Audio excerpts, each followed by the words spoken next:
looking for diamond for dollar. All right, Mackenzie Pfeiffer, hello, good afternoon. It's our maiden voyage here, Maryland Racing Today podcast. Going to be doing this approximately 28 times this year, and I appreciate that you're here to hold my hand because I'm going to need all the help I can get to get through this. I thought you were holding my hand, but No. The blind leading the blind, maybe. That's it. One of us is the one-eyed person, right? The one who ends up the king. Let's talk about some news here from the last week, and honestly, a little bit of a gut punch this week in Maryland racing. We got word earlier, I guess over the weekend, that Timmy Salzman had passed away at 54, trainer, son of a trainer, son of John Salzman Sr., brother of a trainer, brother of John Jr. He himself trained B-Sharp Sonata to a couple of graded stakes wins. Also trained Cosmo's Buddy, who is a speedy turf sprinter that we all know better now as the Dam Horse of the Year Knicks Go. And then Tuesday, we found out that King T. Leatherbury, the Hall of Famer, had passed away at age 92. Just a remarkable career for the King, including finally capped off by Ben's Cat and 32 wins and helping him get to the Hall of Fame, which he really should have been in decades earlier, but at least finally got there because of Ben's Cat. Just wanted to just get your thoughts on this little bit of a rough beginning of February here in Maryland. It still feels like the beginning of the year, right? I mean, January goes by in a little bit of a blur. And so I think starting off the year with news like that, it certainly just puts things into perspective. There's always a ton of excitement around the young horses, those turning 3. But really, I mean, the people who have come before us and who've been such pillars in the community and, just landmarks in the sport, to lose them, I think it certainly prompts taking the time and really appreciating all that they have done and just the lessons learned and the ride that they've taken us on every step of the way. Yeah, no, you're exactly right, and certainly, it was fun with King because he had not only been there and done that, he had done it all like decades earlier. And I remember I talking to him about Ben's Cat in 2014, and Ben's Cat is pretty far along in his career by that point, and he was remembering Port Conway Lane, a horse he trained in the 1970s and 80s. He claimed him a whole bunch of times, won a whole bunch of races. Port Conway Lane won 52 races in his career, made over 200 starts, and was like a super popular horse way back in the 70s and 80s. And then comes Ben's Cat, who's just probably the most popular Maryland horse in generations. To see him. Buddy Delp, who trained Spectacular Bid, once said King could train any horse in the world to perfection. And I think, people lost sight of that over time. And then along comes Ben's Cat. And it's like a lot of guys could have gotten a good year or two out of Ben's Cat. Not a lot of guys could have gotten 5 or 6 or 7 good years out of Ben's Cat, which King did. And, kind of finally gets him over the hump into the Hall of Fame. We'll have Vinny Perrone on our next episode of Maryland Racing Today for some of his personal memories of the King. He's somebody Vinny spent time with the King over a period of decades, so I'm looking forward to that. Let's turn to last week's racing. We had a couple of stakes for the 3-year-olds, the Xtra Heat for the fillies, the Spectacular Bid for the boys. The Xtra Heat will actually have Kenny Taylor, who co-owned Xtra Heat. He's going to be on a little bit. That's a fun conversation. I had a really nice sit down with him. Let's take a look at that race for a minute. Victory Music is going to get the money here, Mac. Absolutely. And to me, Victory Music was very much the horse to beat in here. She shipping in, I can't argue against it at all. And so found a very nice spot to do it. But just put that heavy cruising speed on display from the get-go, was in a great spot and just able to really take command of this group. So 3-year-old by McLean's Music, 3 Diamonds Farm, bred and owned filly. So she certainly makes this a nice jumping off point for the start of her 3-year-old career. Yeah, she's a pretty nice filly. This was interesting. Both these races, and we'll see the spectacular bid in a second, and I'll ask you about that as well. But both of these races kind of similar in that the cavalry kind of came to swallow this horse up, and she found another gear and inched away at the end. And that's what's really impressive about it. And I didn't want to hog the whole time watching the replay, but to be able to go ahead, put the pressure on, and then have company come to you like that. Now, Brescia, one who approached her on the outside, only had that one start, but pretty impressive over at Turfway. So very, very nice finish from her as well. But showed a great deal of professionalism from Victory Music. And that's why I say I think that's a nice jumping off point for the 3-year-old. Yeah, and a nice step forward for her. Now, another horse that's interesting that we got Hollywood Imports, the horse on the lead here. He made his first 3 starts, and he was behind every horse in all 3 races at the first call. In his last 2 starts, he's been first at the first call. I don't know. What do you make of that, Mac?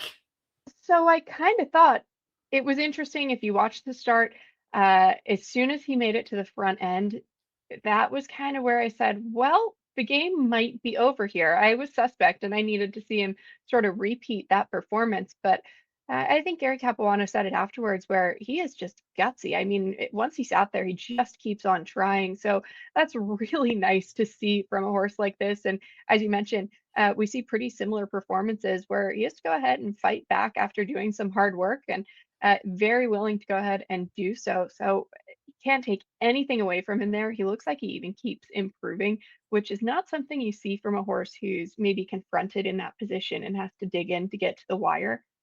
Close the Gate, another one, lightly raced, only has those 2 starts, but very, very compelling. And, certainly solidified some of the other races this one's come out of. Yeah, I mean, Close the Gate it was interesting because ran, okay, like kind of had some issues, closed nicely first time out. In Maiden Claiming Company, Gallup second time out. Now they jump him up to see a horse like Hollywood Import who's been facing winners, facing stakes animals. This one gives him all he wants, not quite enough at the end, probably a little bit of a fitness advantage for Hollywood Import, but just a huge step forward for Close the Gate. The other horse that I think is a little interesting is the show horse here, Code of Silence. To me, he runs like a horse who still has a big step in front of him, like a big maturation still to come. He gets out of the gate kind of sloppy, not quite there, probably wants more ground. He's running at the end, though. He's not beat by very much. I have to agree with you there. And he's one who, stepping into, he did very well working through restricted company. And then stepping into open company, I'd sort of said to myself, how long is it going to take him? Do we expect him to sort of take that next step forward right away? Or is he one who, give him a few tries? And I stick with him and say, give him a few tries. I'm right there with you in that I think he's going to keep improving, especially with more ground. A little bit of a stronger pace might help him as well. Yeah, now let me ask you this. All 3 of those horses are Triple Crown nominated. Obviously, they do not project as Derby horses from here, but the Maryland route to the Preakness is available, and it goes Miracle Wood in a week, Private Terms next month, the Tessio win, and you're in for the Preakness. Are any of these horses that you were thinking like, yeah, maybe come April, this horse can run a winning race in the Tessio and show up in the middle jewel? I say yes. I mean, Code of Silence, he's made nice progress. He's had a pretty steady campaign. Hollywood Import is one who I wouldn't be surprised. Gary has a lot of really nice boy 3-year-olds this year. So how do you pick It's and choose? crazy. Yeah, Where do you send them? It's a good problem to have. I right. mean, things could certainly be worse. So it'll be curious where he fits with sort of Gary's decision and how they kind of enter those horses. But I wouldn't be surprised if they went ahead and just kind of kept chugging along here at Laurel. Uh, Close the Gate is the interesting one because, as you mentioned, he came from off the pace in that debut and I thought ran pretty well doing it. So, just a little bit more racing experience. I think there's a lot more to see from him. So just solidifying, yes, all 3 of those I think are likely contenders. where is that next step? I'd love to see Code of Silence just continue to just get a little bit more ground, but in Tim Keefe we trust. I'm sure he'll do it at the right time. Well, yeah, I mean, talking to Gary after that last race, he was kind of like, yeah, we'd probably come back for the next one. He's good now. He's 3. You get straight 3-year-olds. He's going to fit in that race. We may as well come back for it. I haven't had a chance to talk to Tim, but somebody who did suggested to me that they might just wait for the 2-turn race, which would be the private terms in March, going a mile on the 16th. And he certainly runs like a horse. A 2-turn's going to hit him right between the eyes. I agree that, and I mentioned he started his campaign back in July, and so this is a horse who, he did a bit more as a 2-year-old, and started a little bit earlier. So I wouldn't be surprised if they say, hey, let's, it's not the end of the world to go ahead and wait for the added ground. And keep him fresh coming into that. Maybe that's a tactic they go ahead and use if they have their sights set on the 2 turns. Last thing I want to touch on news-wise, weather. Holy smokes! It's sunny. You're a horse person. We finally get a break in the weather, but what the heck do you do with your horses when it's 0 degrees and there's 12 feet of ice and snow and stuff on the ground? The best you can is about the that's really, I think, the answer anyone will give you right now. My horse has had 2 weeks off, but that's because I don't have a race coming up for him. Yeah. Well, ever. He's not a thoroughbred, but he's had the fortune of just getting 2 weeks off and enjoying that time. Now, in the other case where you have horses on the track, that's a different scenario. So getting horses out, shed rowing them, all of those things certainly does make a difference and just kind of keep things. They only lose so much fitness so quickly. So keeping them comfortable, and I think there's a lot of different ways to approach it, but kind of doing right by the horse when we end up with these weird weather patterns really is just always the best option. All right. Well, so that's our news. Anything else you wanted to touch on before we go to guests? Go ahead and jump right in. We have plenty to cover today. I mean, this is the big kickoff. The big kickoff. Wahoo! Who's the horse behind you? That's a great question. This is under starters orders. Okay. Yes, I moved and it hasn't been hung yet. So we're trying different things out. I see. Okay. But I think it's a little bit small for that section. I actually think I need to swap it out. Okay. Well, I don't know. Are you an artist? Do you want to give, or interior designer? It would be hard to imagine a profession for which I am worse suited than interior design. So no, I got nothing for you. Maybe someone in the comments will chime in. Maybe so. So here's a conversation with Kenny Taylor, co-owner of the Hall of Fame filly Xtra Heat, who won the Barbara Fritchie Stakes twice, in 2002 and 2003. Kenny, a little gut punch here to start the week in Maryland. We heard King T. Leatherbury passed away at age 92 on the 10th. And it immediately made me think of sitting with you and King, because Xtra Heat and King went in the same Hall of Fame class. And at that time you said, as a kid in the 70s, seeing King win, and now my horse going in with him, you said, do you understand what that means? And I wonder if you could put it in perspective for us. Yeah, it's King T. Leatherbury, I have always respected. Back in the day when I was in college and still looking at horse racing to a certain degree, he was always winning. So I said, you win 1 out of 3 times. I mean, there's no way he can just keep winning every day, 3, 4, 5 races. So, I mean, for me to have a horse to go in the Hall of Fame with King T. Leatherbury, don't get no better than that. A funny thing too is like your horse and the horse that kind of put him over the top, Ben's Cat, they were both pretty modestly bred.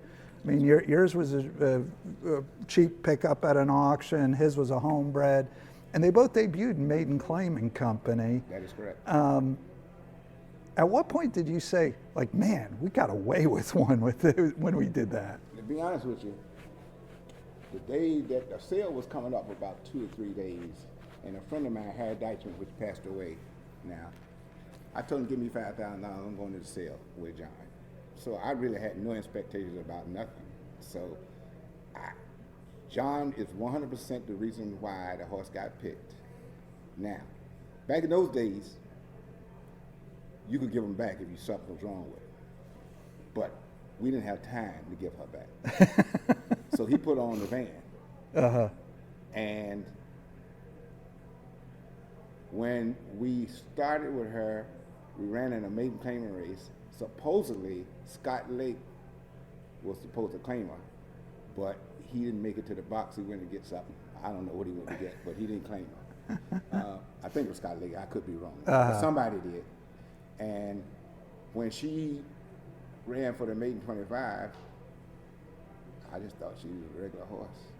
And, you know, glad to win for 25. Right. And it was just, you know, it was good. My buddy, the Jewish guy, Harry Deichman, he didn't know nothing about no horses, but he was one happy man. You know what I'm saying? So he wasn't a horse guy?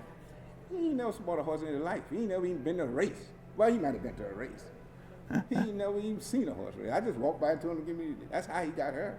He just gave me $5,000. Is that right? Yeah, that's the truth. That's fantastic. I mean, he didn't have a clue. You know? What made you think to approach him? Just that he had Because $5,000? he's my buddy. You know, he's sitting in my office. I gave him my office to come in there.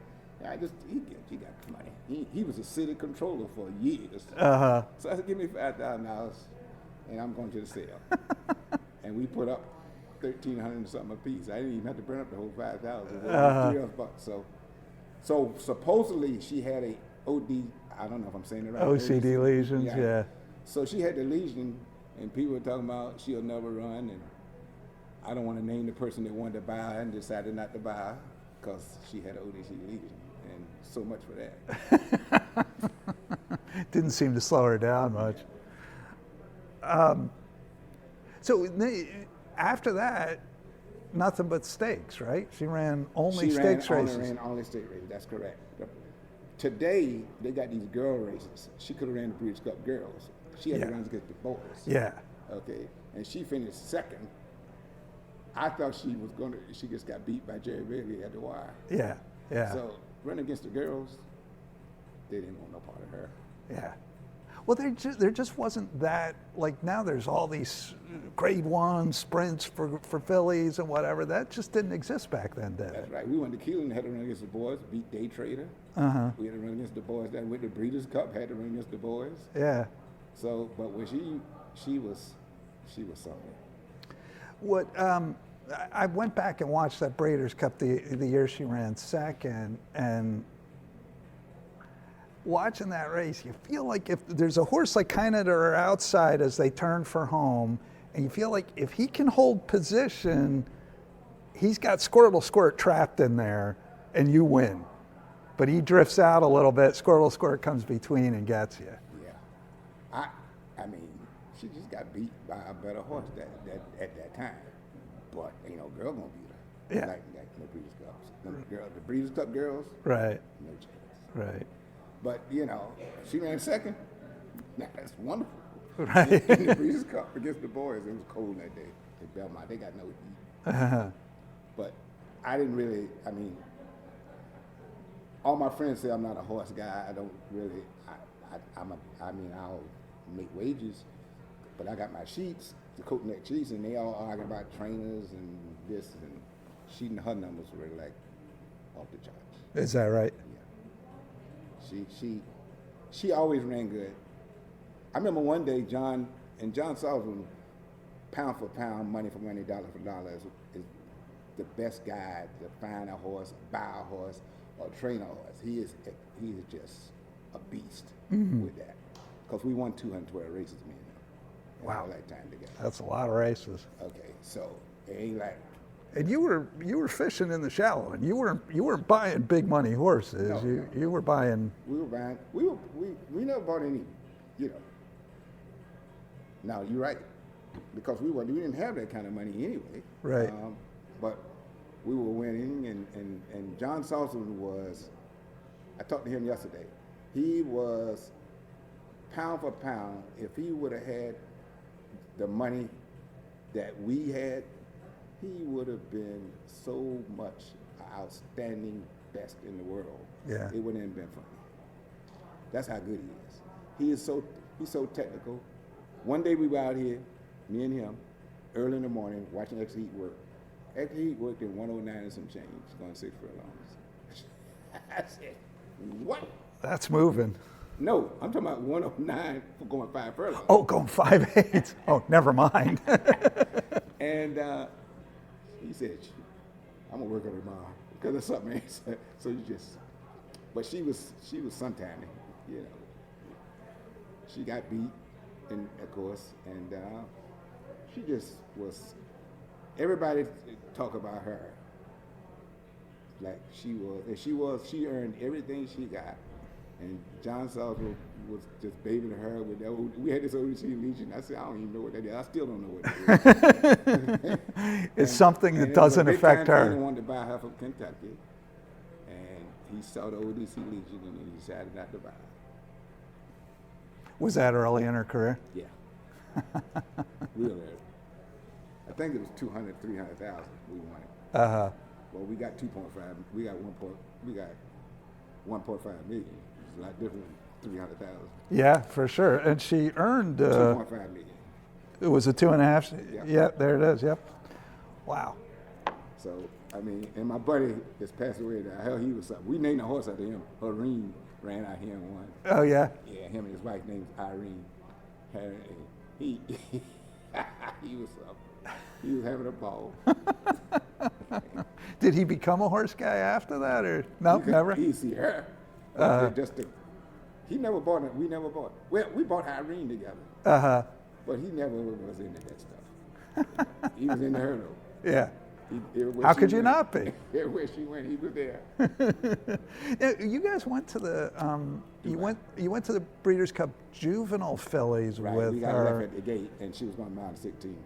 Yeah, I mean, I feel like I remember, but I might be wrong about this, that you kind of knew that she didn't really want a mile on 16th, but you just sort of felt like you had to take a shot, or? We kind of had an idea, but we thought we might get to the lead and they couldn't catch her. Mm-hmm. But she got left at the gate. That was the end of that. That's about the only time she didn't leave, isn't it? The only time I ain't never seen her leave the gate. I ain't never seen her not be in first place. Yeah, I mean. Ever. So, yeah, she got, and then the next time we came back, that's when we run second. Mm-hmm. Then the new owners they ran in Arlington. I don't remember what happened that day. I think she ran like 5th or 6th, yeah, like just then, okay. Then she went to Dubai with them. And so we went to Dubai. We was running against the boys a straightaway. Yeah, you know, there wasn't no turning. Right. You had a straight 6 furlongs straight. And didn't you say her thing was really running on the turn, wasn't it? No. Did you tell me that? I didn't. Okay. I don't think I never said that. Okay. I Okay. said she get to the front because in New York, the boys said, and the heat is on. Yeah. And she was gone. Yeah, she ran what, 3rd in Dubai that one year, right? That's correct. That was the first year. That's the year we went. Mm-hmm. I'm sure you might know this and might not know this. You don't bet in Dubai. Right. They do cost something for somebody. You know, you want to cost something. Mm-hmm. Mm-hmm. But she ran 3rd, and she ran hard, but she just never got going like she normally do because I guess the horses were tough. Yeah. And they were boys. Yeah. Mm-hmm. She won the Fritchie, which is taking place Saturday. You won that twice. Mm-hmm. The first, it's very, it's interesting because this is only, 22, 23 years ago. It's really hard to find video of her races. You know, I don't have any. All my friends say you're an idiot because I don't keep any, I just didn't, pictures and all of that. The guy asked me the other day, I gave away the trophy. A friend of mine asked me to get him a picture. I'm gonna give him my picture. I'm just not into it. It's not your thing. That's not my thing. But just going back to try to watch some of her races, like I saw the race the other day when I was in the paddock. Uh-huh. Yeah, I mean, do I go back and see it? I got friends can get them on the computers, but Yeah. Dave Rodman's call on Yeah. the first one was they can't beat the Heat. And, see, and they said the second one, although I didn't own the second time she ran, but I was pulling for. They had this horse in New York, and I don't want to call no names. Carson Hollow, yeah. They hollering and screaming about they had the best sprinter in the world. Well, when she went them clouds, it was over. yeah. So I guess that quieted down. So here's a quote. I want to read you this quote because this is Frank Carulli. Remember, Frank made the line here Okay, and was got an it. on-air guy. And he talked to me about that race when she won coming out of the fog. He said, here's the quote, "The fans were in waves coming down the track apron with all of them and the picture flashes going off in the fog. It was absolutely numbing. It was so cool. You thought, this is how horse racing ought to be." Yeah, she had some major league followers. They loved her. They still love her. And I'm a decent guy, so I like to have fun with my buddies. That's what I do. So, I mean, it's just every time you look up, they still ask me about it. That was 20 years ago. They still ask me about it. Yeah. And then when she won the Eclipse Award, that was funny. Because she was in both categories, the sprint and the female of the year. So I forget the name of the football player, but when she didn't win the sprint, when he was announcing it, she said she better win the sprint. She better win the next one, and she won the Eclipse Award. That was pretty humbling. Yeah. Because it's tough to win back then. It was tough back then days. Today it's a little easier. It's tough to win the big awards, though. Like getting in the Hall of Fame. That's not easy to do. Nope. But that was one of the best things that ever happened to me in my lifetime. Yeah, I believe it. And we just had fun. John was over in Dubai telling me, you better help me get over here.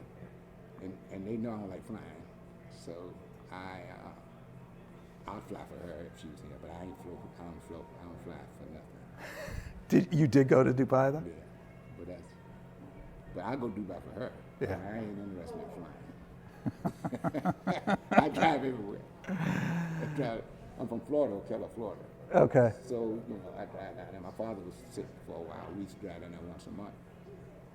Like flying now, everybody said, and every time I look up in the air, there's something coming out of the air.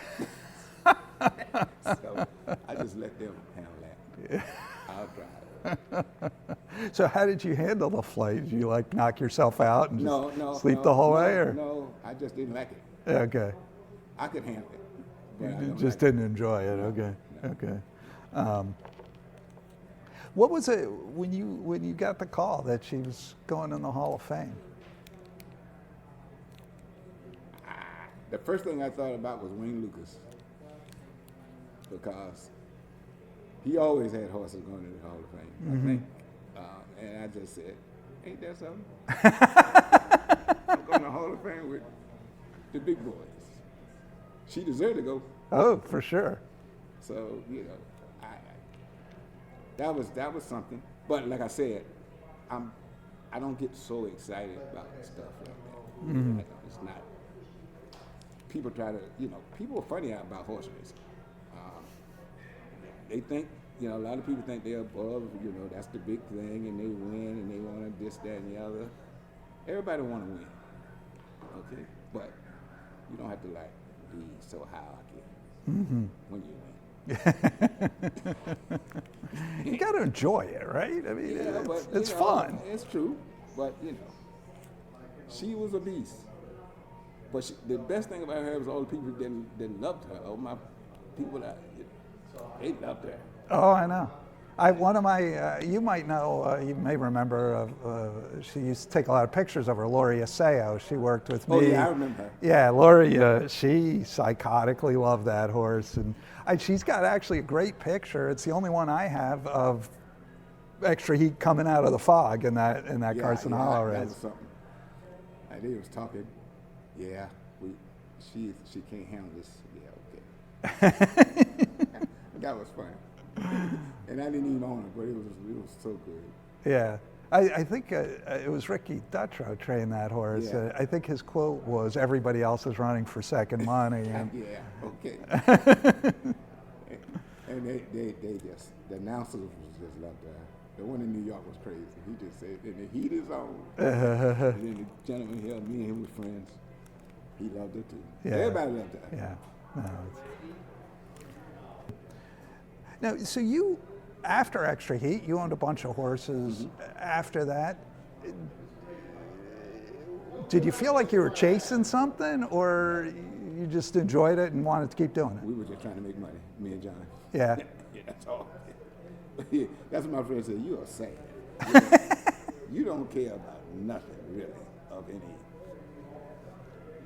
things like that. Mm-hmm. You know, excited and crazy. That ain't me. Yeah.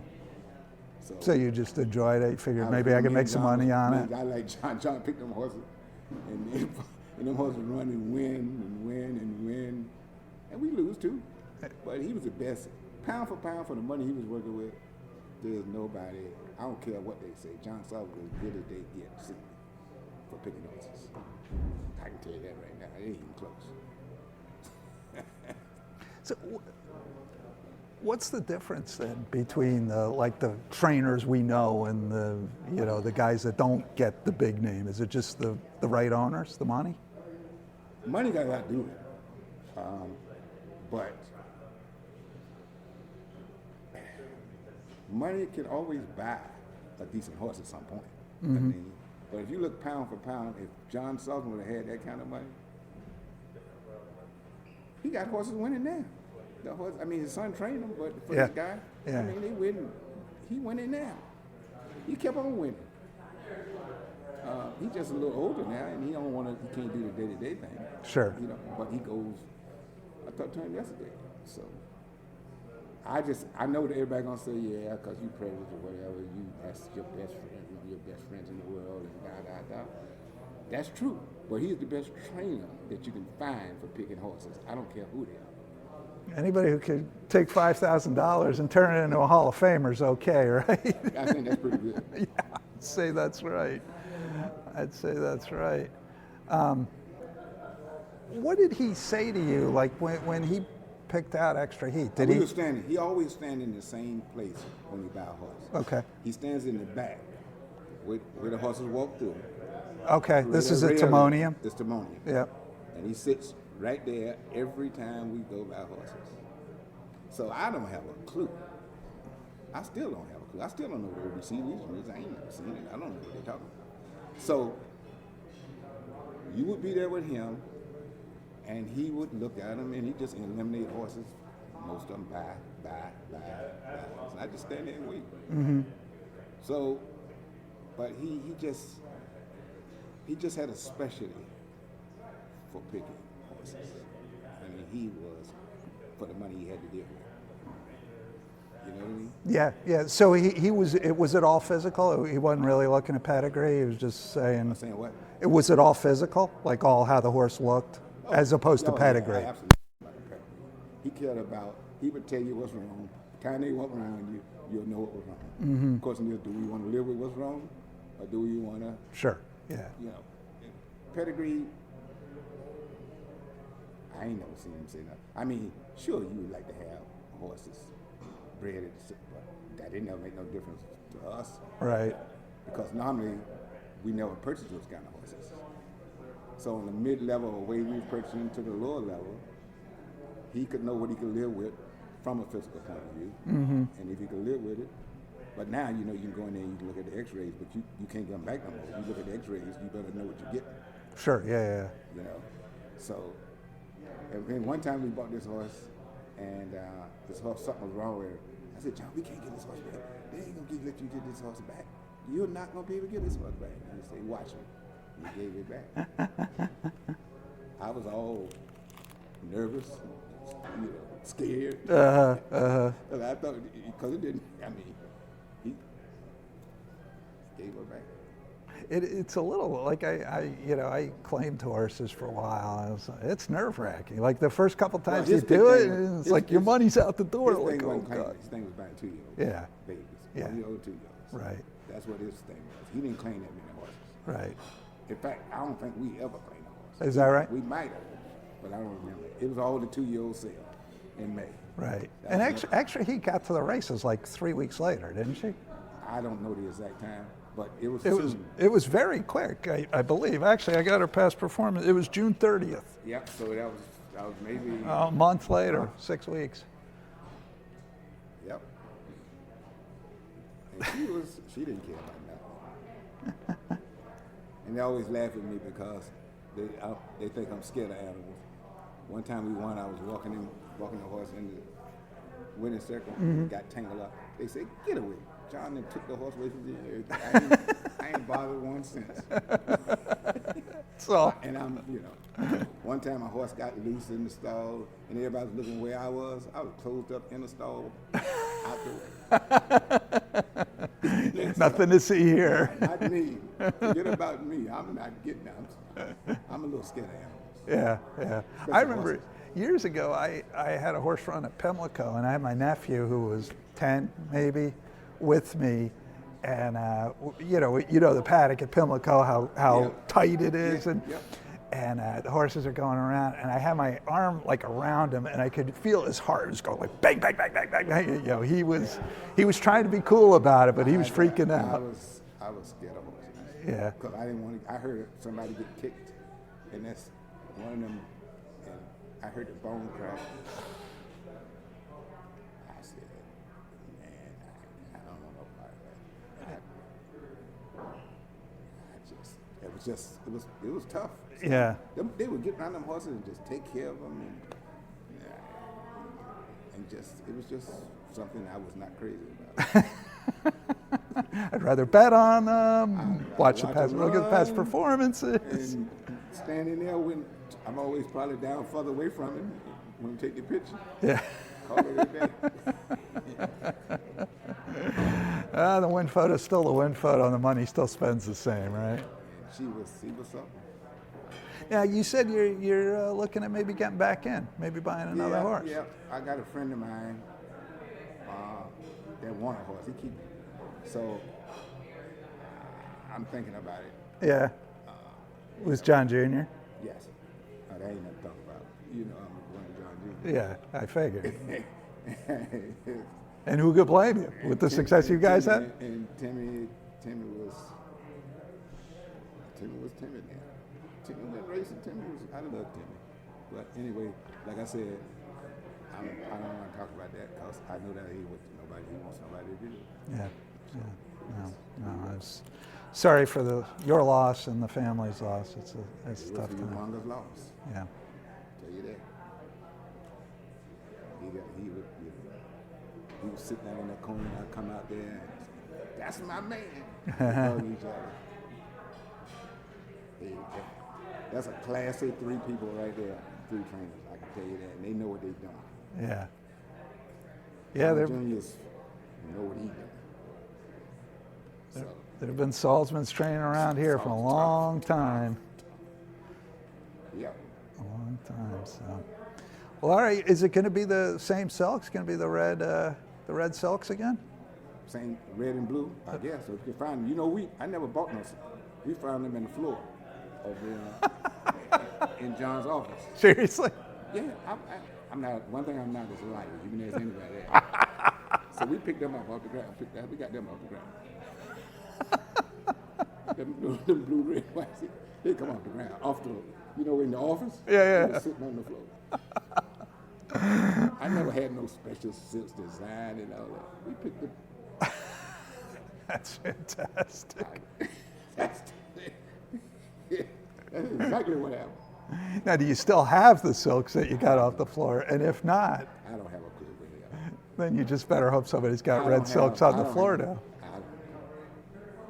I don't know where they are. We ran them silks. Everybody ran them silks we had. One thing about her, she was the easiest horse to find. You just looked in the front. She was always in front. I ain't never seen her when she was behind. Yeah. That time she got left. I mean, Gone by. The other day I saw on TV. I said, look at that thing. Little. yeah. She was little too. Real little. Yeah, you could see, like, watching a couple of the replays, like, here comes this big horse to her, and she's like, nah, I don't think so. Not today. See you. But it don't get no better than that. No. Doesn't get better than that. All right, the Fritchie, going to be Saturday. Yep. Two-time winner, Kenny Taylor with Xtra Heat, Hall of Famer, all kinds of good stuff. Thank you. No problem. Anytime for you. All right, let's bring in David Bushey. We got David Bushey here, and let's chat with David about his horse. Hey, David. Hey guys, how are you doing? Good. How are you? I'm well, thank you. Just messing around here with different layouts, see what works.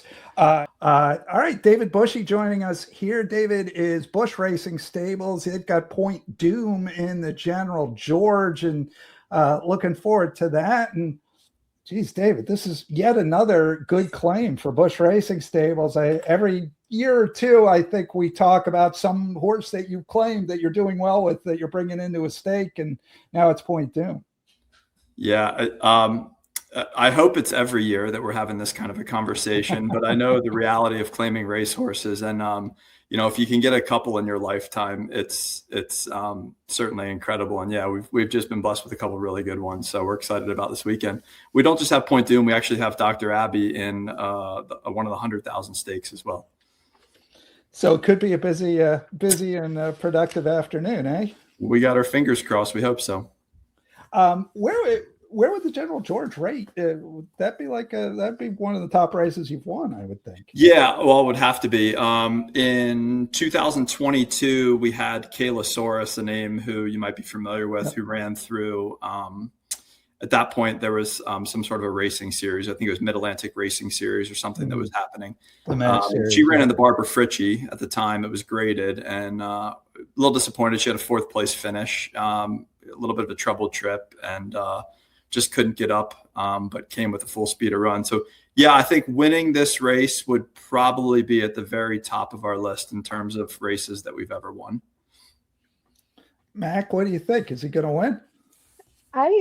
To be honest, I mean, you're coming in pretty good form, and just going off of what you've been able to accomplish with this horse, it's pretty fun. I was looking at him earlier and really thinking, I mean, take a look at who he's faced and what he's done. Now, how did you all come up with claiming him, or how involved are you in that process, or how does that look for you? Yeah, so me and my dad kind of run the stable. I tell people we just pay the bills, though. Of course, it's the team. I mean, it's important to have someone that pays the bills, right? But, every trainer would say yes to that. Yeah. But honestly, it's our team that gets our horses to the point where they're at. That just goes beyond the trainer. It's our exercise riders, our grooms. The grooms that don't just have Point Dume. It's the grooms that have helped us to get to this particular point. Where we can claim a horse like Point Dume, because we didn't start that way. And we started with $5,000 and $10,000 claimers, right? So 40,000 was quite a reach for us. We've been able to claim a couple nice horses at Penn National, and people don't typically think of Penn National as one of the top Mid-Atlantic tracks, and I'm not suggesting that it is, but we've been able to kind of grab a couple nice horses. We grabbed Kaylasaurus there a few years back, and Dr. Abbey is a claim who, as I mentioned, was running in a stake from Penn, and now Point Dume. To us, he just looked like a horse that we could have some fun with at the highest level at Penn National, so in their $40,000 optional. And frankly, that was what we thought he was, right? We claimed him for 40. He lost that day. If you look, we ran him right back for 40. He was in for the tag the very next race, right? He was back up for sale. Thankfully, no one claimed him.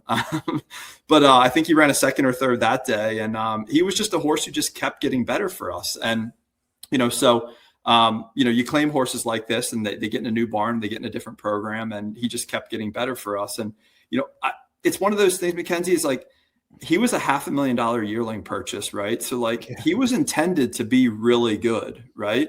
And as I said before to other people we talked to, it's, all these horses aren't good right away, right? And so I feel like, maybe he was one of those horses who was just a little bit of a late bloomer. It was the end of his 4-year-old season when he really started to show real signs of life, and now heading into his 5-year-old season. So I don't know if it's one of those things that like we've gotten the best out of him, or if he's just been a horse who's a late bloomer and is now living up a bit to his price tag when he was a yearling, and into mischief out of a Malibu Moon mare. I mean, he was well intended from the beginning. I did want to ask you about that because, as you say, I mean, he was bred to be a real racehorse, and he was fine. And now he is kind of coming around. But when you claimed him, was his breeding, was that any part of your calculus? I'm not saying we didn't look at that, but most of the times whenever we're claiming horses, like, we're not looking at breeding that much, unless it's something like we think of switching, surface, or, stretching the horse out or shortening the horse up. There's something in the breeding there. We certainly saw that. And, when you see a horse that went for $500,000, you're like, wow, okay. And only a 4-year-old at that point, so it wasn't like he had, a lot of miles under him where, maybe there was some wear and tear or something. So that was something we saw. But honestly, it was just, we thought he was a horse we could have some fun with at Penn National, run in the highest level races there, and, run him through claiming races. And, the longer we had him and the more he kind of developed and blossomed in the barn, it was like, well, hold on a second.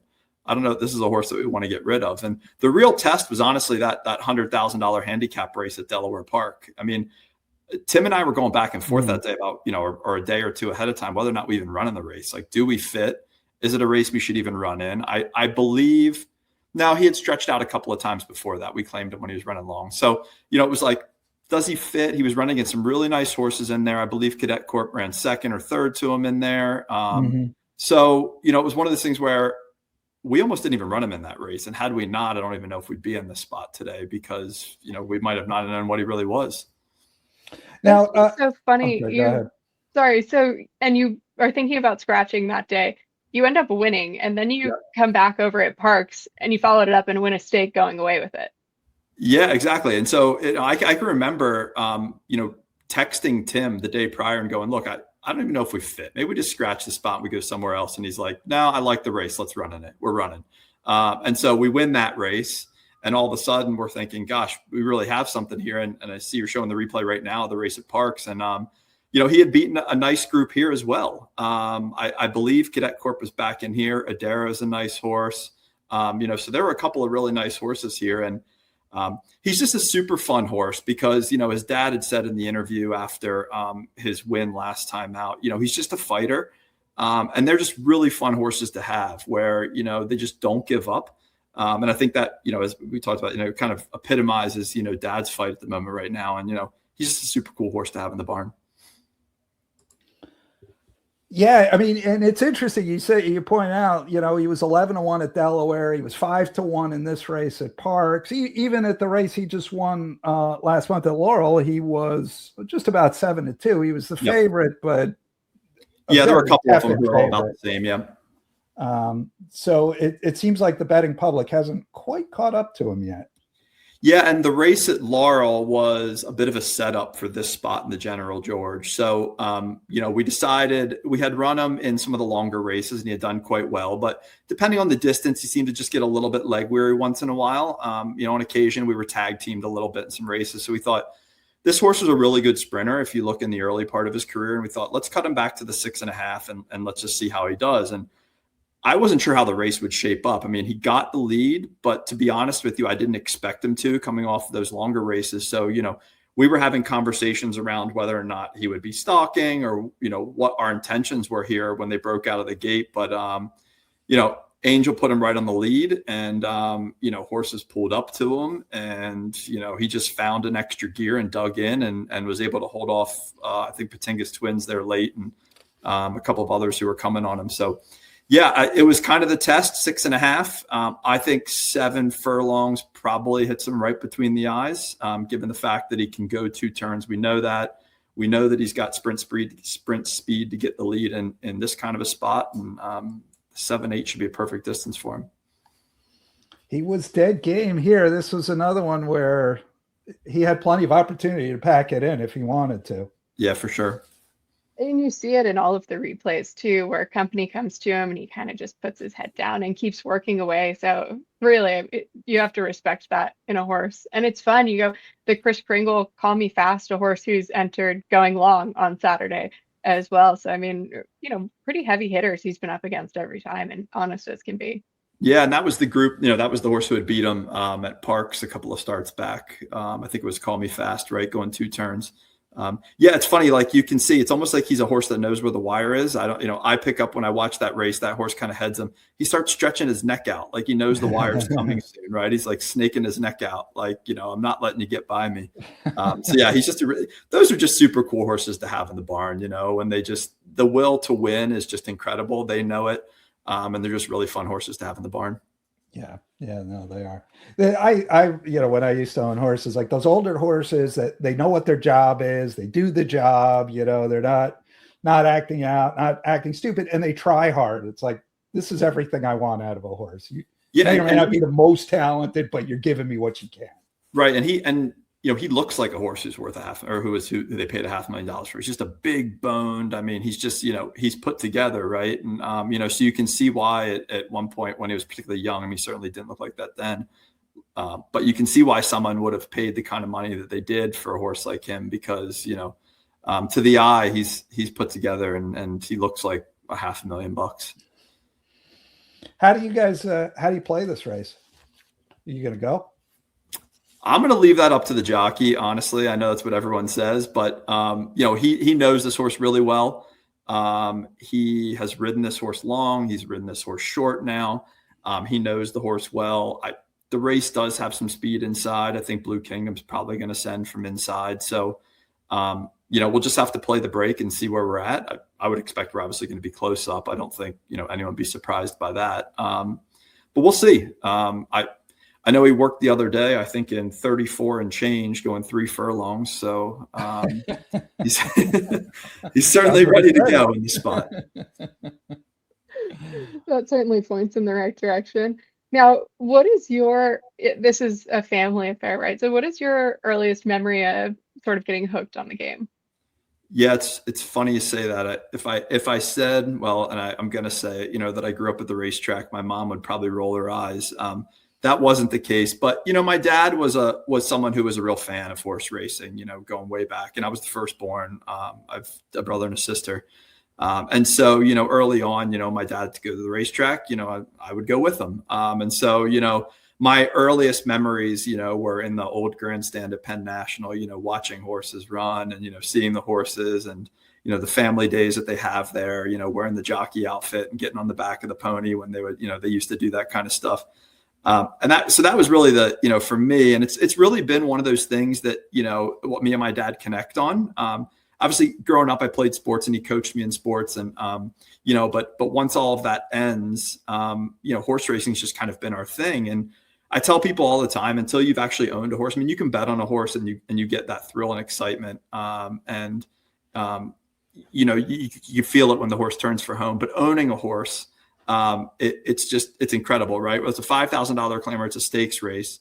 The excitement that you get when that horse turns for home is just, you can't even describe it. And so I think in many ways, this has kind of fulfilled that competitive edge that both me and my dad have, taking it from sports and now, translating into horse racing. And both of us don't like to lose. It's probably the wrong sport to be in if you don't like to lose, right?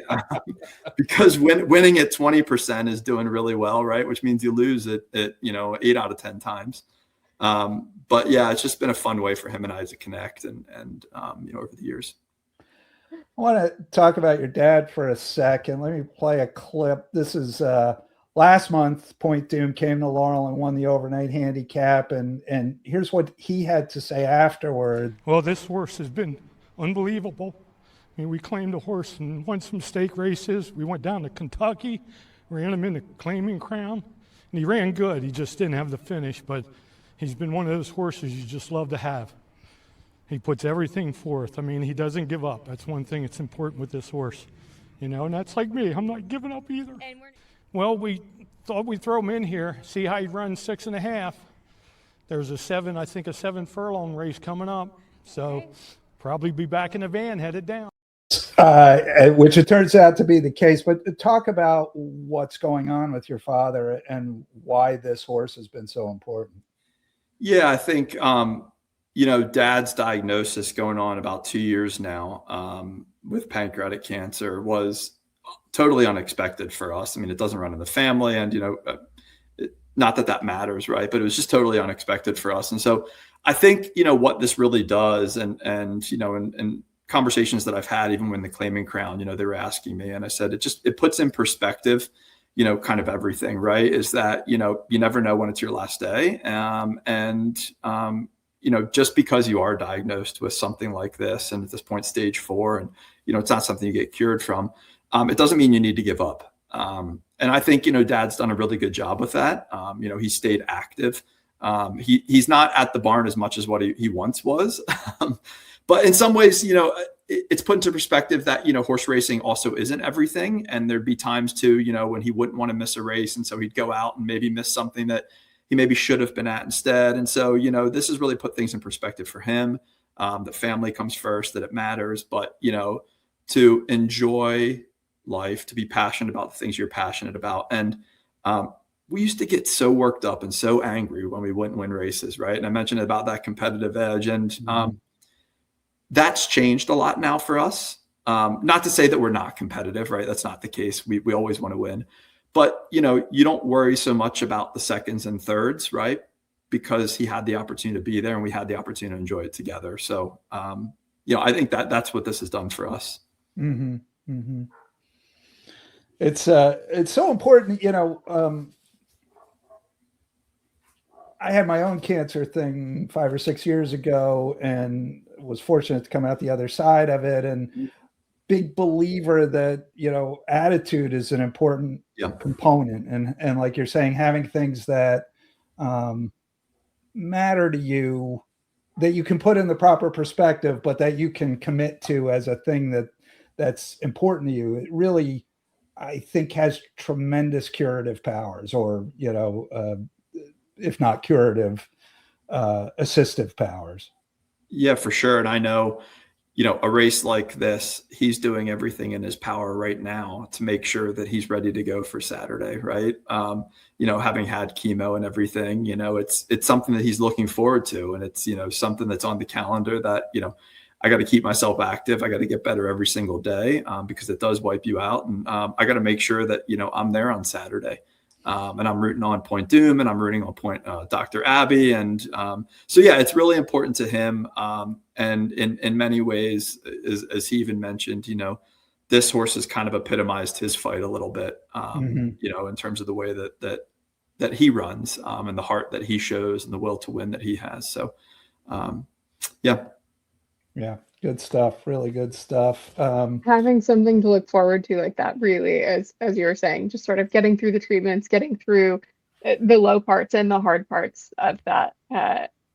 It's amazing that you have a horse who personifies that as much as this one, because you see it on his face in every replay, as you mentioned, sticking out his neck. Yeah, it's funny. It really is. And, I maybe, this is a blessing in disguise, a blessing or something like that, having a horse like this, while he's going through this particular fight. I mean, it's funny how the way things work out. But yeah, this horse has just been awesome for us, and taking us to places that we never expected. I mean, it was always a dream of ours to run in the Claiming Crown. And, so I think it was after this horse won at Delaware. I nominated him. I didn't even tell Tim. I thought, that's it. I'm nominating for the Claiming Crown. We'll figure that out later. Well, so I nominated guy, right? the Claiming Crown. I paid the fees and everything, and then slowly worked on Tim to get him to go there. And we went, and look, we didn't win, right? But it was the experience that matters. We went there with a bunch of family, went there with friends, and we lift up every moment of it. And it was one of those things we always wanted to do. So. Winning the General George would be another. We've never won. I think 100,000 stake is our biggest, but a 200,000 would be incredible. How big a cheering section do you guys have coming down for this weekend? I think we got a pretty reasonable sized cheering section. You put it on Valentine's Day, which makes it a little bit difficult, right? It's 2 birds, 1 stone. What are you talking about? But yeah, I think we'll have a decent sized cheering section coming down, and hopefully we've got lots of other folks that don't make the trip down that are cheering us on. from wherever they're watching the race, because I know certainly the coverage that you guys have given us, and many people have, there's people that I've never talked to, I've never met, that reach out to us and say just how inspiring the story is, and how it's helping them fight too, so it's certainly for us, but being able to share our story and show that when you get a diagnosis like this, it's not the end, right? It's the beginning of a new journey. And I think we've helped some other people as well. Yeah, that's so important. Where are we going to find you guys on Saturday? I think we'll probably start up on the third floor. You guys do a really nice job, or Laurel does, with getting the table set up for stakes day and all that kind of stuff. But when it comes to race time, we'll be outside on the apron watching for sure. You'll probably be able to hear us yelling and screaming as they turn for home. I can assure you of that. You'll hear Dad too yelling and screaming. He's certainly not quiet when it comes to hearing his horses on. You know what? Years ago, I owned a horse that ran on Thanksgiving Day at Laurel, and the horse turned for home, and our horse went to the lead, and he was going to win. And I jumped up on this railing, and I was cheering. And my wife's like, "What are you doing?" And I'm teetering on this railing. I'm like, "Oops, never mind." But you lose yourself. That's kind of the point. You lose yourself in this moment. 100%. You will yell louder, and you will say things you probably didn't even know that you'd say when your horse is turning for home. And if you were videotaped, you'd probably think, what the heck was I doing? What was I saying? But you get caught up in the moment. And, that I think that just goes to show, what horse racing can do for you, right? Emotionally, how it helps to heal you, is that for those 2 minutes or whatever that time of that race is, right? It's almost like an out-of-body experience in some ways. Yeah. What's your cheering style? Are you like a hollering all the way type, or hold your breath till the end? I'm typically pretty quiet early, just watching the race unfold. But, as soon as they turn for home and it gets real, yeah, I won't be able to control myself. It's one of those things where I go into it thinking, look, I'm just going to be quiet, just be calm. But yeah, it certainly won't be the case if we've got a shot at the end. You're not a snapper, are you? No, I'm not a snapper. I've seen lots of snappers, though. I'm not sure what I don't like the snappers. I'm not a snapper. I'm not sure what I do. Probably a couple hits with the program on the leg, that kind of thing. But yeah, I guess we'll see. You'll know on Saturday what I do. If not, we'll get the camera out on. Dr. Abby runs a couple races earlier. We'll go back and edit this, add the clip in for context. Yeah, there you go. I don't know if I want you to add the clip in. Who knows? I've never seen what I do actually during a race. I'm sure you've seen there's a video somebody took of a guy at an OTB, he's riding the horse, he's whipping the whole thing, all the way down the stretch. So yeah, I've probably watched that clip about 20 times, and every time it makes me laugh. Yeah, it's incredible. Yeah, no, that guy's the best. All right, David Bushey, good stuff.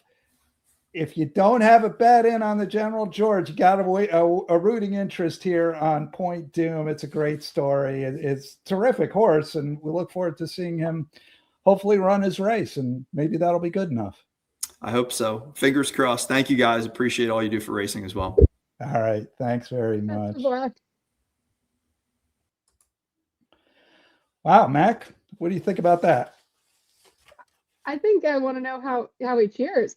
He's playing it off. He's kind of subtle, but no, in reality, I mean, I'm just picturing the family and friends who they've made and this horse has brought together. His dad probably going in for treatment and talking about this horse, and that gets you through those days like that. And what a reward that the horse has been to go ahead and deliver on. Yeah, it's a terrific story. It's you just root for that, right? I mean, it's everything you kind of want out of racing. The race is having bigger meaning and yet properly contextualized as to what they really are. I have to agree. So I mean, if it wasn't already kind of a little bit of a spread affair for me, it certainly is now. So let's talk about it. Let's handicap a little bit here. I wanted to talk. We got the Fritchie, we got the General George. This is our Saturday features, $200,000 each. Used to be grade twos once upon a time, no longer graded. Nevertheless, pretty nice field. Let's talk about the Fritchie to start with. I don't know. You got the really nice Take the Money Honey, but you've got a grade one placed animal in here too. My gosh. When I first went through, I tend to just sort of write the names down, and that's my exercise for, okay, what do I know? What do I not know? And then I go back and I look at it and I think, dry powder, shoot, this is a little bit more complicated than I originally thought. Right. Right. And I thought the cotillion was incredible. Clico, just very, very good, and a horse who I thought made a lot of sense on that day. She also bought my dinner that day, so maybe I'm biased. But, the two back, I thought really, really strong performance, and then the Catherine Sophia as well. So this is a horse who I think is very interesting. She seems well placed coming in first off of the bench, and then you end up with a few nice bullet works thrown in there. So certainly is coming back for the 4-year-old career in good shape. I think she warrants serious consideration. How much does it matter if she gets the trip or things like that? She's certainly been there and done that in a few senses. You assume she wants a little more ground than 7/8, do you not? I do, but she certainly has speed and ability, and she's done it on debut going the 3/4. I'm not necessarily sure I go ahead and say she wins this. I do think that it's not necessarily an all-in play for me, but I don't think she'll be too far off of it, especially with just we've seen her be sharp from those recent works. Take the Money Honey is really tough, but this might actually be one of the toughest spots she's had to go up against. I know the 3-back Grammy Girl, very, very good on that day, and Grammy Girl just kind of got the better of her coming in with some racing recency. But definitely need to see her take that next step.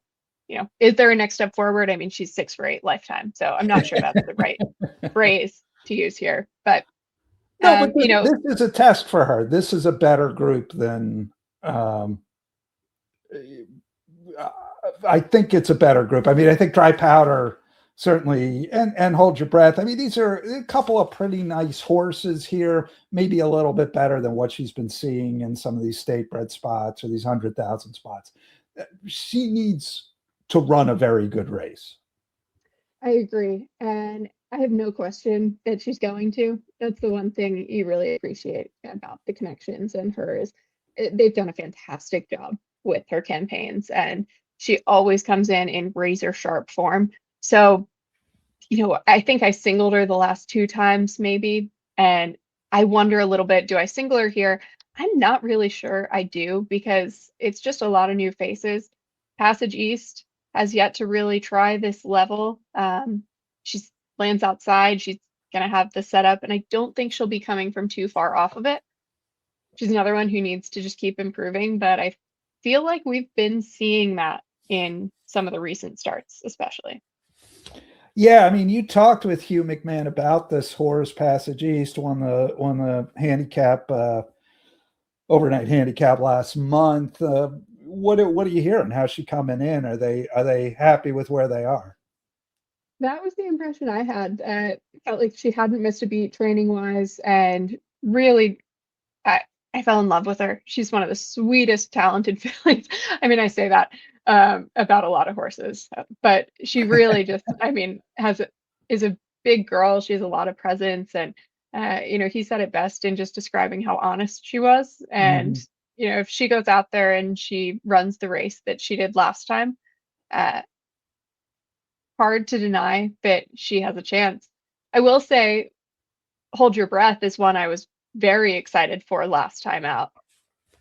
Comes out of the same race, but I'm not really sure what happened there.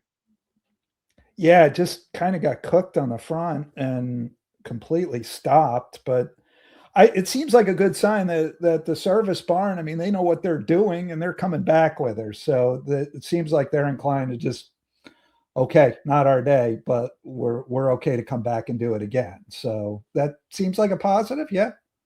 And that's kind of the take I have is, well, they come right back and, aren't deterred by it at all. So why should we be? We certainly, they ran around the turf and came back on the dirt and, turned around quite a bit from that 62 to 89 buyer just with the surface switch. So it's not like we can go ahead and say she hasn't turned things around before.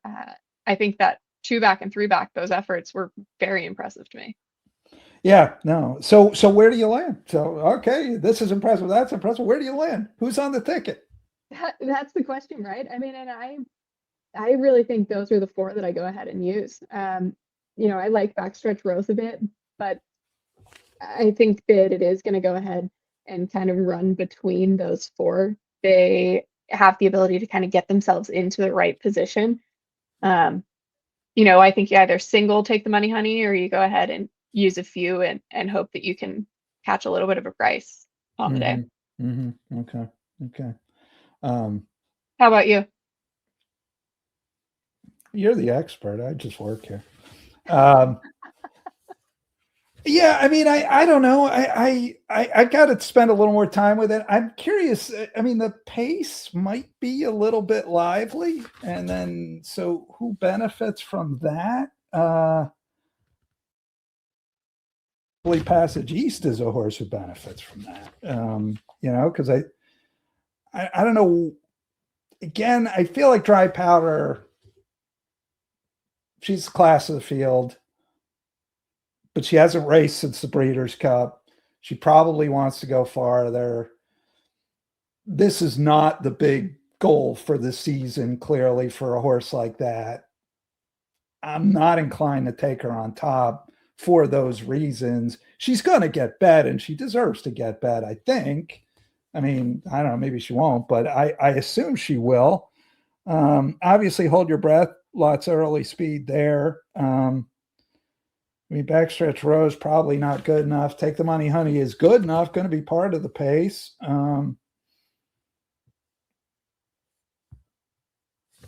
Passage East sits off it. I think, I guess they send On Command maybe from the outside. What's your take there? Do you think she's going too? She's got to be part of the pace, right? Right. I have a hard time believing she wouldn't be there. Last time out, didn't necessarily get away with that first jump and, coming out of a grade 2 effort. So she's back, she's in fresh off the bench. I think she's one who will take a bit of play as well, just because of the company she's kept. But, that I don't necessarily lean in and say I need to cover the whole field. I kind of think I can key around 4 in that group. Yeah, no, I agree. I'm just thinking, like, if she's part of the pace, if Hold Your Breath is part of the pace, if Take the Money Honey is part of the pace, is one of them going to stay around? Maybe. I mean, I think Take the Money Honey is probably the most likely of that group to be around at the end, but I don't know. I may be talking myself into Passage East sitting the trip here. I don't know. Others are faster than she is, but the pace scenario might be working to her advantage. I agree. And I like the post for her in that situation as well. Mm-hmm. She's not really going to be hurried or sort of get hooked up. Dry Powder, I can't necessarily make up my mind what they're going to do just because they're on the inside. Yeah. How much does that affect her? She's kind of been able to do it from wherever. And I know you're arguing she probably wants more ground, but I mean, if you look at the trips she took to Park, she went to 3/4 and 110. So I don't necessarily find myself as concerned. I think she just has the natural speed that, she can kind of be placed there. No, yeah, and you may be right. I mean, she, as you said, she won going 3/4. She was second in a stake going a 1-turn mile. So, she clearly has natural speed. She's not the fastest. I don't think she makes the lead here, unless they go on a real mission, which I guess I'd be surprised by, but she may be keen coming out. I mean, coming off the bench. I think it's interesting that, they're training her down at Palm Meadows, but they're shipping up here for this. Right. Well, and maybe they're just kind of thinking, where are we going to jump off from? Yeah. placing her competitively, but I liked her a bit last year. So, and she runs at a pretty fair price if you think about it. I mean, Yeah, and she and not usually runs necessarily well. think that that's going to happen here, but Probably not. she hasn't necessarily gone off the favorite against pretty tough groups, and she's outrun her odds, or run better than them, I'd say. Yeah, no, I think that's right. I mean, she was 7-1 in the Catherine Sophia, and she galloped. So, so she's. I don't know. I mean, I guess Take the Money, Honey always takes plenty of play. She'll take play again for sure. I don't know. I think we got it surrounded here. Yeah. Now, General George. Let's talk about General George for a sec, because you said you were already thinking spread race, and then started talking about Point Dume and maybe spready or spread race. I don't know. Pretty interesting group of horses. I mean, Quince Brew, Slam Notion, Point Dume. Those three are probably the logical horses here. I mean, maybe you want to look at Blue Kingdom. Surprise, no Chipotle. Would have expected him. I agree, but he's run a few very good races recently. So, Patinga's Twin being in here certainly, I think holds up well. Who I think Patinga's Twin improves off of that last out. Maybe a little bit more ground works in his favor, and he might appreciate it. I know he's tried it 4 times, but it could go ahead and work for him. I do think Blue Kingdom, I question a little bit shortening up. We kind of saw that game before with the Slam Notion, Quince Brew, 2 back for him. So he's the speed, but I don't necessarily know if I trust him to carry that all the way, would be my concern. Mm-hmm. I do want to go ahead and key around kind of Quince Brew, Slam Notion, Point Dume. I think Point Dume, he could maybe sit right on the hip of Blue Kingdom and just set sights on him, get the jump before everyone else. Mm-hmm. Mm-hmm. But so Toledo, when I talked to him, seemed to think it was a pretty well-matched field. And that was kind of where I started thinking, okay, maybe I need to spread out some more here. Well, gee, I mean, he's on Slam Notion for Robbie Bales and Rick Reiser, and I mean, gee, all that horse does is run good races. He won the Bender, won the Maryland Million Sprint, started in Xtra. Now he has not, this is a different kind of group of horses than. He beat Quince Brew, but that was Quince Brew first off a pretty lengthy break, and now Quince Brew's 3rd time off the bench. He's going to be as fit as he's going to be. I'd say this is probably the pretty good group of horses, a pretty good test for Slam Notion. It is. I completely agree. And I mean, there's no denying that. What I think is so impressive about this horse is 3 back, he faced older company for the first time. He ran a 90 buyer on that day, and then he followed it up with that 93 over on Maryland Million Day. And then he follows it up with 95 last time out. And so since he stepped into older company, he's gotten better. That's not something you see in a horse very often. And I really wanted to try and kind of get a feel for that when I spoke with Toledo earlier. And he really did just say, I mean, it's, and Toledo's been on him for those 3, right? So trying to pick that apart, and really just kind of kept coming back to he's just that professional. You can place him wherever you need to. He tries every time. And, how can you not respect a horse like that, especially if they get better and better every time? Yeah, no, he's terrific. He's a very nice horse. So are you landing? Where are you landing then here? I am conflicted here. I'm a big fan of Quince Brew. It's hard to go against him in here, right? I mean, we want to see him defend his title and do all of that, and certainly makes every bit of sense. He ran a 3-digit buyer last time he was in the General George. So, right. But is there a chance maybe Slam Notion could get the best of him? Yeah, he's 3 for 3 at the distance. Mm-hmm. And he's going to be the better price. Ago, right? Or last time he saw him. He did. Now, Quince Brew, I don't necessarily think it was the first off the bench, but he just had a troubled trip. He's very much still the horse to beat in here for me. But I don't know if I can bring myself to totally single him, as I did 2 back and he finished second. Not that you're salty about that. Yeah. So I'll pay a little extra this weekend. Just to be covered. So I can be right. No, watch. That's what just jinxed me. But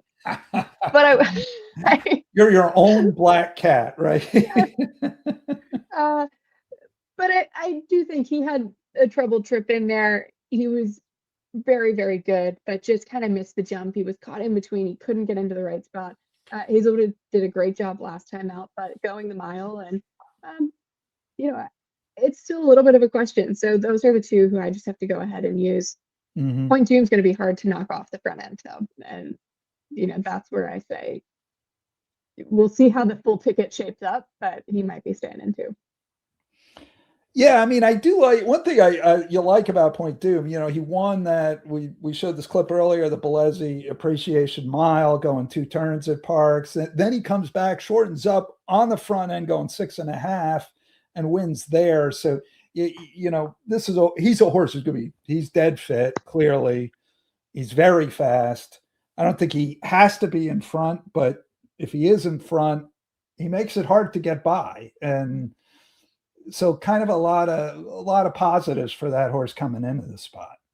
Yeah. And I mean, you talk about Chipotle ran second in that 6.5. And I mean, 2 back for Chipotle, he fended off Prince of Jericho and would not be knocked off the front end. I mean, just fought by the chin of his hair, or the hairs of his chin, to go ahead and get to the wire.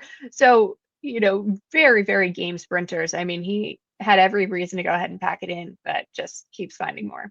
Yeah. No, Chipotle's a nice horse, and so Point Dume beating him you're doing something there. That's not an easy rival. Now, what about Blue Kingdom? Do you think Blue Kingdom going to be part of the pace, leaving from the inside?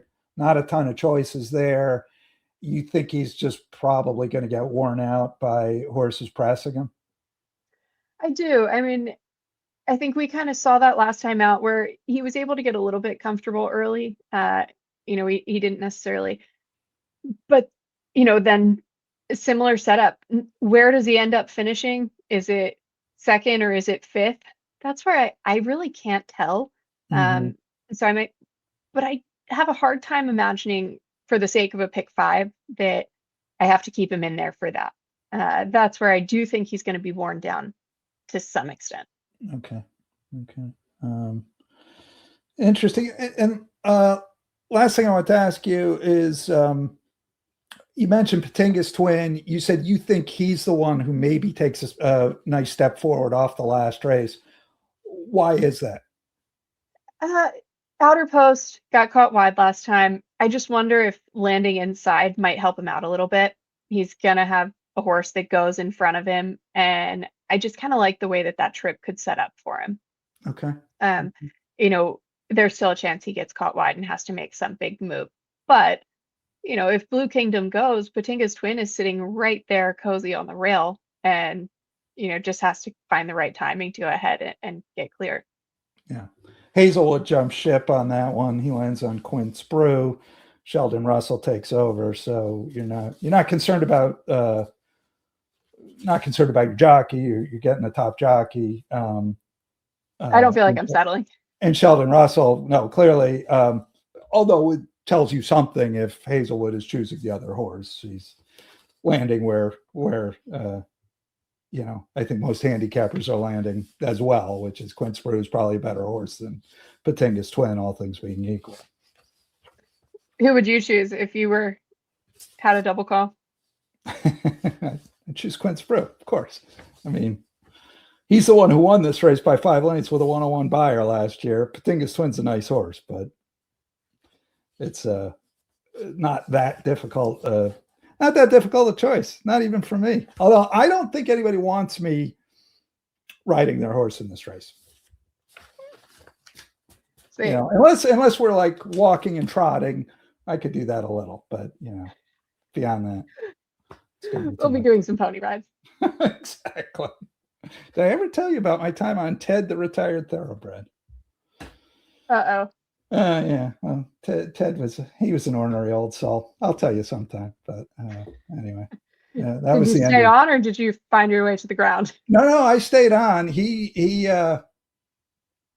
were doing little X's, you know, jumping over little X's, and he didn't want to go, and you had to like really encourage him. Come on, Ted, you know, kick him, the whole thing. And then one time he was like, "Oh, you want to go?" And he just like took off on me. And I was like, one of my legs came out of the stirrup. I'm like hanging on for dear life. And I finally wrangled up to a stop, and all the other people in the class started cheering. And I was like, did he take off again then? No, we were done at that. That was like, you know, Ted had about, you know, 40 yards of effort in him a day, and that was all of it all at once. So, okay. But that was my riding career. That was the end of my riding career. So he meant to be a quarter horse.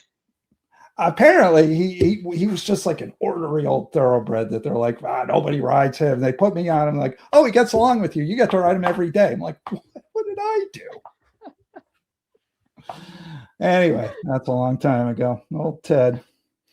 All right. Well, Mackenzie, Pfeiffer, this has been great. Thank you so much for being a part of our maiden voyage here, Maryland Racing. Today, we'll be doing this, like I said, like 25, 27 more times this year, including, I believe, once more in February. So we'll be back at it again.